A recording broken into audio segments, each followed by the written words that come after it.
साथियों, आज हम लखनऊ में हैं और हमारे साथ मौजूद हैं भारतीय विद्यार्थी युवा बेरोजगार मोर्चा के राष्ट्रीय प्रभारी माननीय सिद्धांत मौर्य सर।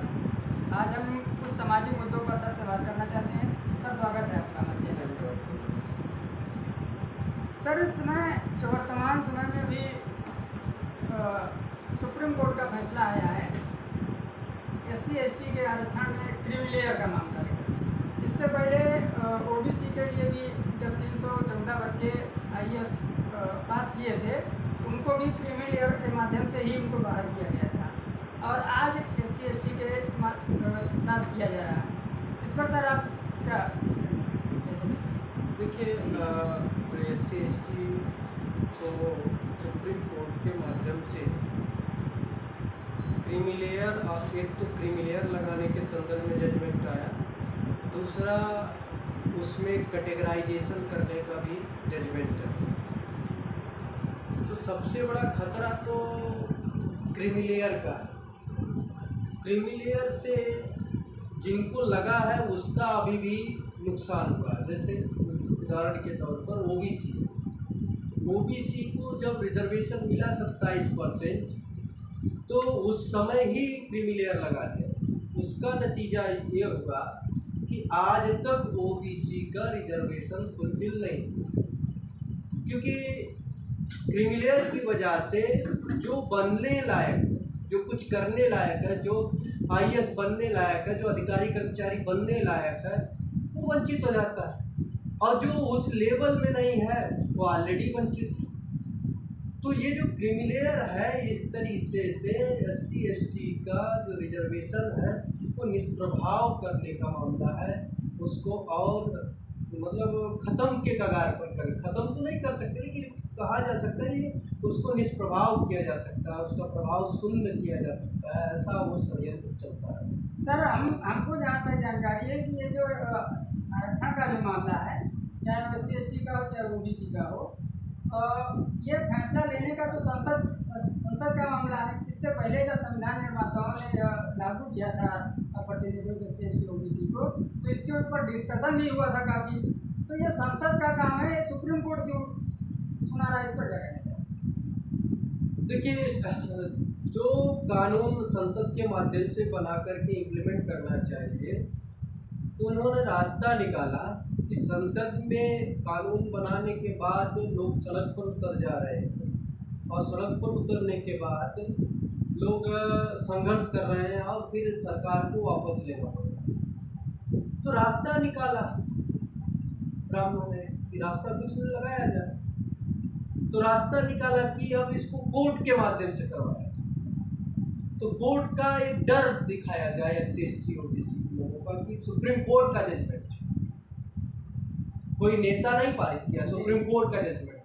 और सुप्रीम कोर्ट के जजमेंट को हमारे समाज में हमारे लोग भगवान का जजमेंट मानते, इसलिए उस पर कोई विरोध ना हो, कोई आंदोलन ना हो।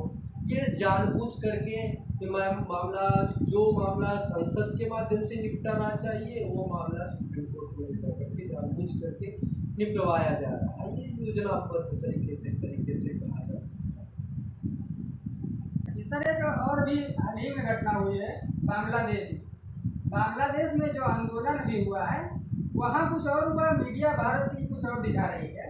क्या पूरा मामला है सर, थोड़ा जानकारी?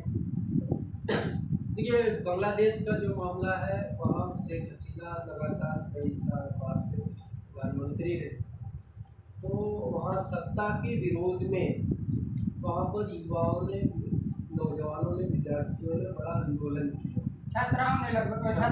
विद्यार्थियों ने, युवाओं ने, नौजवानों ने वहाँ मिलकर के बड़ा आंदोलन किया और वो आंदोलन इतना ज़्यादा प्रभावशाली तरीके से हो गया कि वहाँ के जो वर्तमान शेख हसीना जी मुख्यमंत्री रही, प्रधानमंत्री रही, तो वो उनको बांग्लादेश छोड़कर के भारत में आना पड़ा।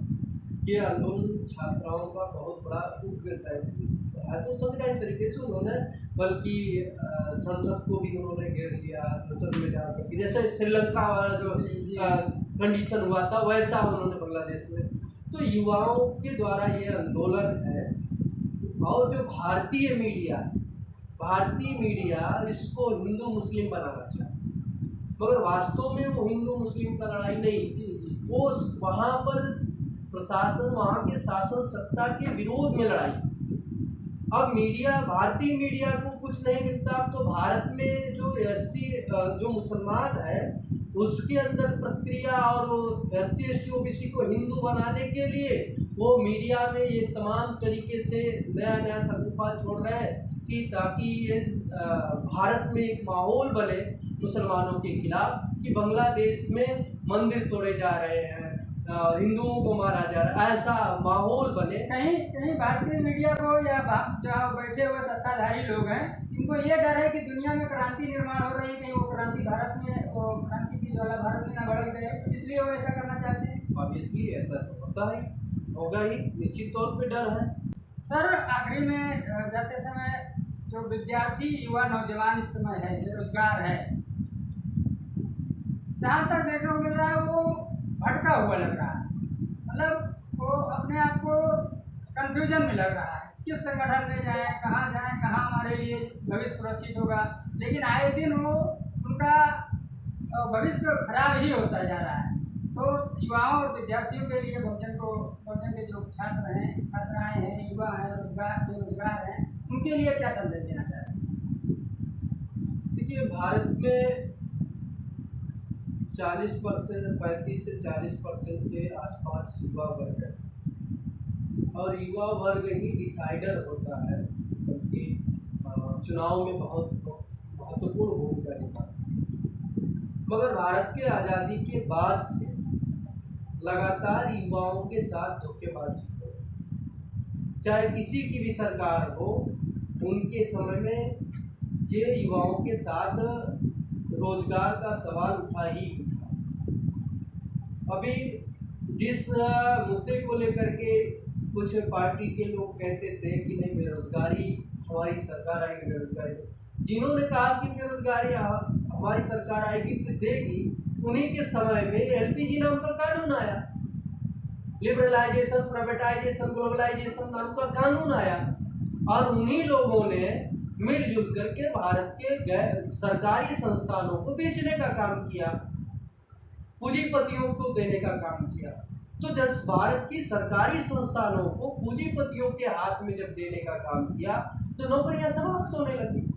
नौकरियां जब समाप्त होने लगी तो भारत का युवा वर्ग, अब तादाद बढ़ रहा है, जनसंख्या बढ़ रही है, तो उस हिसाब से नौकरी की संख्या भी बढ़नी चाहिए, लेकिन नौकरी की संख्या के बजाय घट रहा है, निरंतर घटते जा रहा है। और ये घटने की वजह से देश में बेरोजगारी की वजह से युवा विद्यार्थी बहुत ही ज़्यादा मायूस ही नहीं बल्कि आत्महत्या करने को मजबूर हो रहे हैं।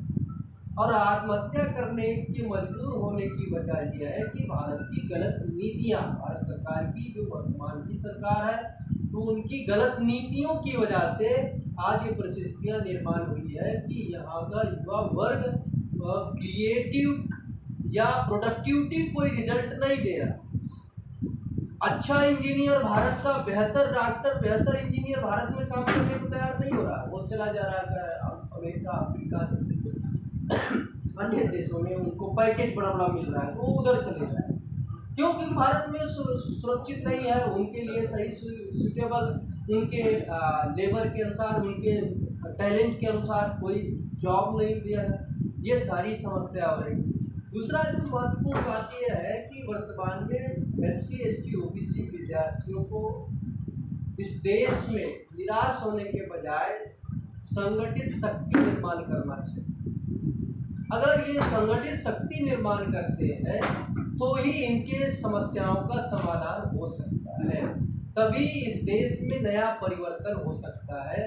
अभी जैसे बांग्लादेश में हो रहा है, अभी कुछ इन्फॉर्मेशन मिला, पाकिस्तान में कुछ छात्र ऐसा आंदोलन शुरू कर दिए, श्रीलंका में युवा जो आंदोलन हुआ उसमें भी बड़े पैमाने पर युवा विद्यार्थी नौजवान थे।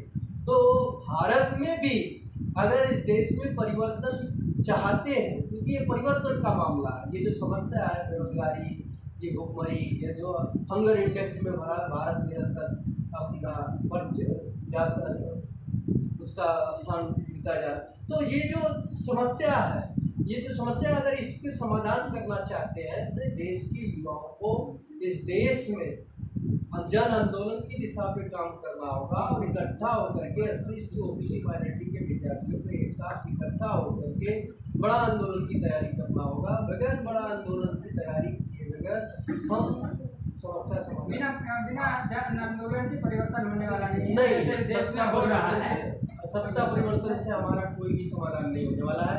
एक सत्ता का आदमी जाएगा, दूसरा सत्ता का आदमी आएगा, वो भी शोषण करेगा, फिर वो उसके जाने के बाद दूसरा आएगा, वो भी शोषण करेगा।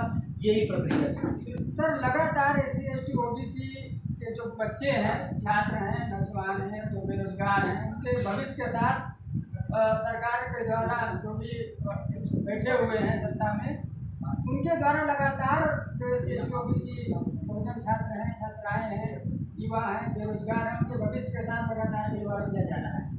इसके लिए आप विद्यार्थी मोर्चा के प्रदेश और राष्ट्रीय प्रभारी हैं, तो सर आपका क्या प्लान है? अभी हम इस देश में युवाओं विद्यार्थियों का राष्ट्रव्यापी जो संगठन बनाया गया है, भारतीय विद्यार्थी मोर्चा, युवा मोर्चा, रोजगार मोर्चा, ऐसे संगठन जो बनाए गए हैं, इस संगठन को ग्राउंड लेवल तक यूनिवर्सिटी महाविद्यालय लेवल तक के विद्यार्थियों को जोड़ना है।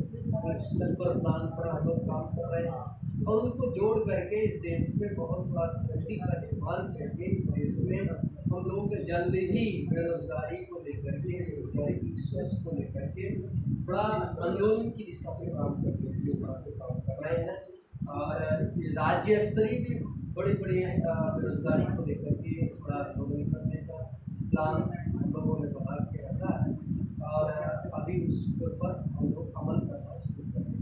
मतलब कोई बड़ा एक्शन लेने वाले हैं? हाँ, वो निश्चित आने वाले समय में इसका हम जानकारी देंगे। तब तक अभी हमारी ग्राउंड लेवल पर तैयारी चल रही है।